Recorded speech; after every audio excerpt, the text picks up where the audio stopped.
Griffith, the deuteragonist and later primary antagonist of Berserk, is about as polarizing as you get.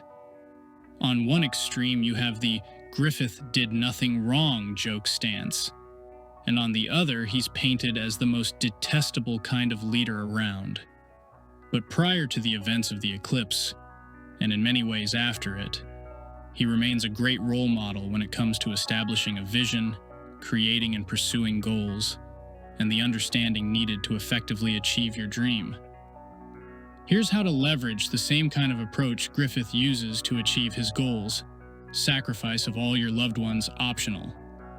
The first part is to truly know what's most important to you that your goals are trying to achieve. Griffith was a homeless, or at very least extremely poor peasant boy, in a city where his anonymity made him so irrelevant that ever even reaching the castle he looked up at seemed impossible, let alone belonging and even owning one. But it's this contrast that made achieving that goal of climbing up the social ladder until he could have his own kingdom so meaningful. As you're pursuing your bigger goals, most of them will likely take quite a while to achieve and demand a lot of you along the way. So if you don't have a suitably impactful dream or basis that compels you to achieve it, most people will easily get burnt out while trying to achieve it. And that's why anchoring your overall mission into something tied deep into who you are is so important.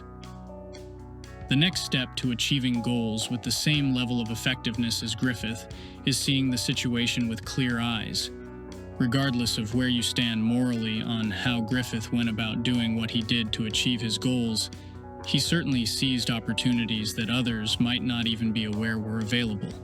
For example, at a time when he had very little notoriety and even fewer resources, Griffith seduced an influential nobleman and reached an arrangement with him where Griffith would sell himself in exchange for support of his then adolescent mercenary band. Most would never consider this option, and that's fine. You don't need to be immoral in how you pursue your goals, but being aware of all your options in a situation is important for flexible thinking when it comes to achieving your goals. You don't need to start an OnlyFans in order to finance getting your first house or whatever, but maybe you're sitting on a collection of cards that you don't play with anymore that you could sell. Maybe you have a friend who's related to somebody that runs a business, and you could leverage that relationship to get a better entry-level job with that business than just interviewing for food service or retail. The point is, by keeping an open mind as you pursue your goals, you'll be better equipped to perceive what's actually necessary to achieve them, as well as what other factors could get between you and your intended outcome.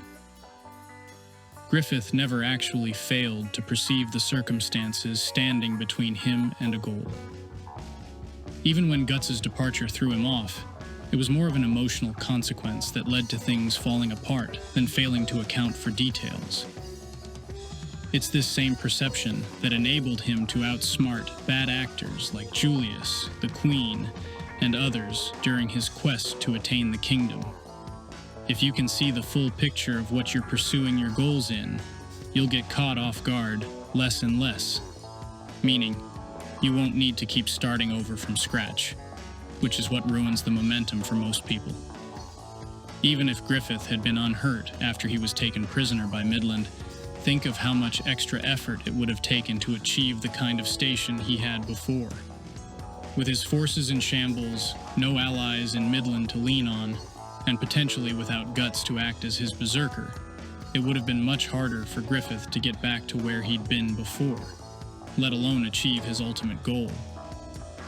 In contrast, when Griffith took other actions, like getting close to Prince Charlotte, or dealing with Julius or the Queen, he had to step laterally to deal with his problems, not take steps back.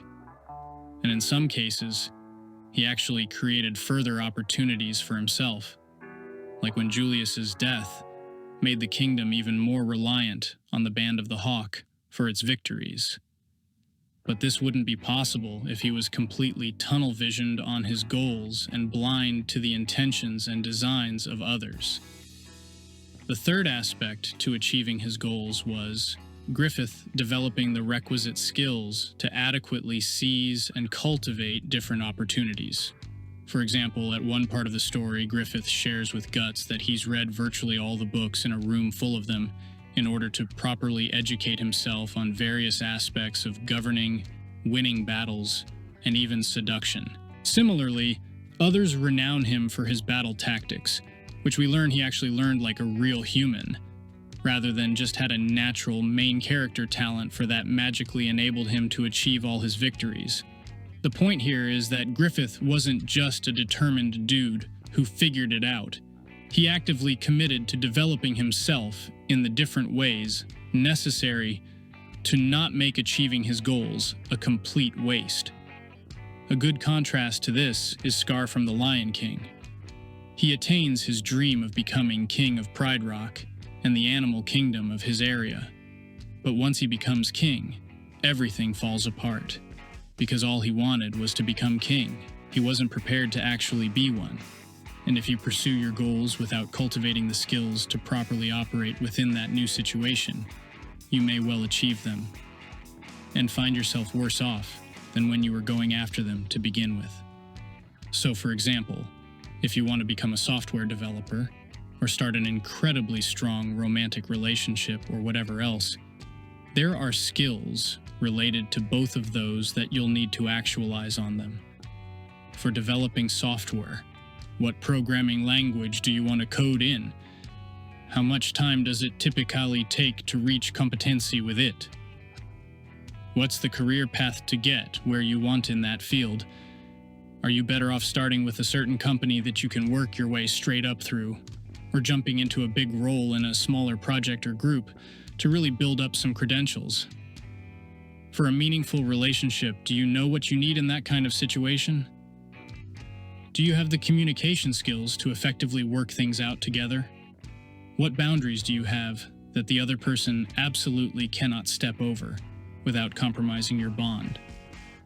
For each goal you seek to reach, you'll want to develop this understanding of, in order to understand, first of all, what skills you'll need to develop to achieve them, and also if they're worth that level or kind of commitment. And then you need to actually cultivate those skills, even if it will cost time, money, and effort to do so.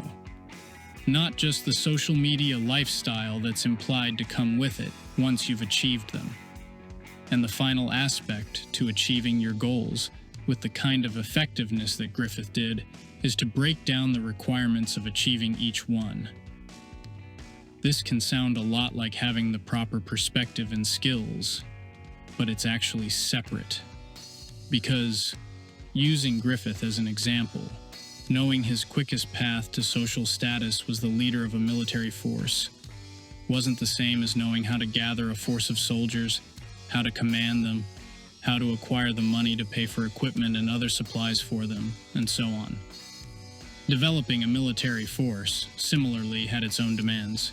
Being a powerful warrior himself, cultivating an iconic image of the Hawk, spotting talented individuals in unlikely circumstances, and so on, were all subcomponents of that already subcomponent of a subcomponent of achieving his goal, by breaking down your goals into not just, I need to do this kind of stuff, but the actual full list of things required and tasks to complete for each to be a success. You bridge the gap from, I want to lose weight this year, and I'll do it by working out and eating better, to, I'll do this workout on X days and Y time, and I'll consume a food in B portions to hit my nutrition goals. In order to achieve my objective of performing 50 push-ups or fitting into my dress clothes for a given event on this date.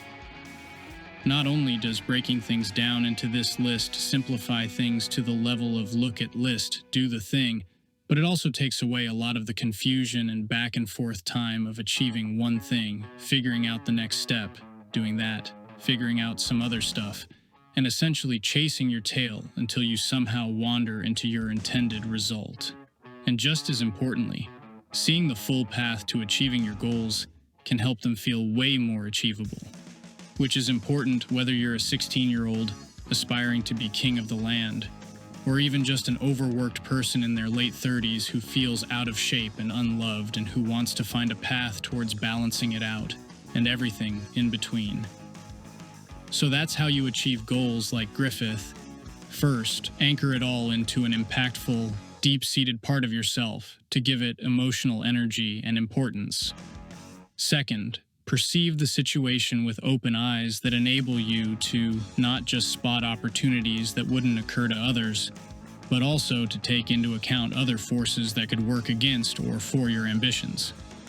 Third, cultivate the actual skills necessary to effectively execute on those goals of yours, so that you won't arrive at the finish line and be caught off guard by the requirements at the next stage. And finally, break those goals down into the actionable steps you'll be taking along the way, even if it means having 6 levels of subtasks so that you can see that full path. And you, too, can be a blessed king or queen of longing. Demonic transformation optional.